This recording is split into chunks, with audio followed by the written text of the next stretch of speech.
নমস্কার বন্ধুরা, শুভ সকাল। শীতের সকাল। রান্না করে নিচ্ছি বিনস। সাদা তিল দিয়ে বিনস রান্না করব। বিনসগুলো কেটে নিলাম, ধুয়ে নিলাম, তারপর বিনসগুলো রান্না করব।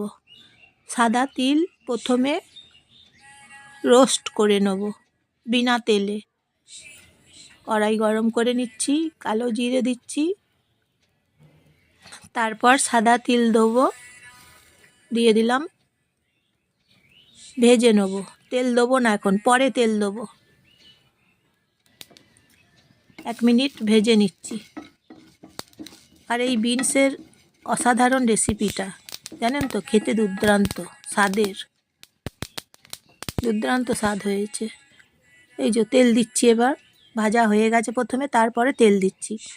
1 মিনিট গরম করব, এরপর তারপরে বিনসগুলো ছেড়ে দিচ্ছি,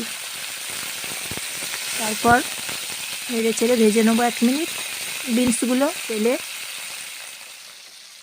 আমি জয়ার রান্নাঘর থেকে নমস্কার নেবেন। বিনসগুলো ভেজে নিচ্ছি তেলের মধ্যে, 1 মিনিট ভেজে নিচ্ছি।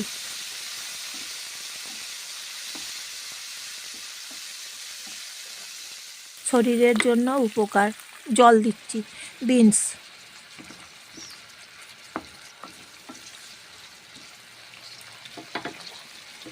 এই রেসিপিটা ভেজে ভেজে রান্না করছি। নুন দিচ্ছি,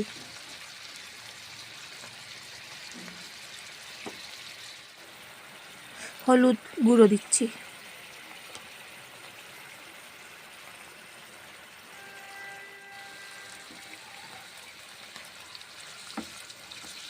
নেড়ে চেড়ে নিলাম। এখন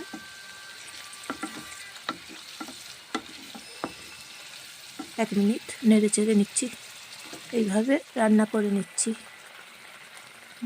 মশলা দিচ্ছি, গুঁড়ো মশলা সানরাইজ,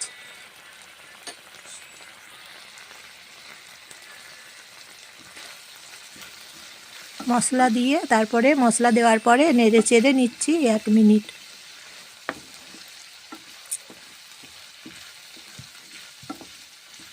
গরম ভাতের সঙ্গে খেতে দুর্দান্ত, রুটি পরোটার সঙ্গেও খেতে ভালো লাগবে বিনসের এই রেসিপি।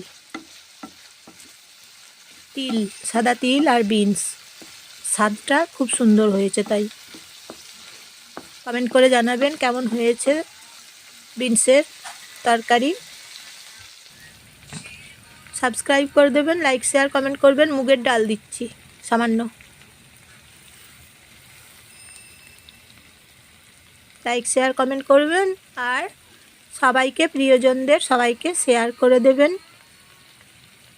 মুগের ডাল এখন দিলাম, নেড়ে চেড়ে নেবো, জল দেবো, তারপর প্রেসার কুকারে 1 মিনিট, এই যে জল দিচ্ছি এখন, তারপর প্রেসার কুকারে 1 মিনিট চাপিয়ে দেবো, নিয়ে তারপরে নামিয়ে হয়ে যাবে বিনসের তরকারি মুগ ডাল দিয়ে। চাপিয়েছি, 1 মিনিট পরে নামিয়ে নেব। হয়ে গেছে, এই যে দেখুন কি সুন্দর দেখতে হয়েছে, খেতে স্বাদ হয়েছে ভালো। মুগের ডাল দিয়ে বিনস দিয়ে এই রেসিপিটা। সুস্থ থাকুন, ভালো থাকুন সবাই। কমেন্ট করে জানাবেন কেমন হয়েছে। অন্য পাত্রে রেখে দিচ্ছি বিনসের তরকারি।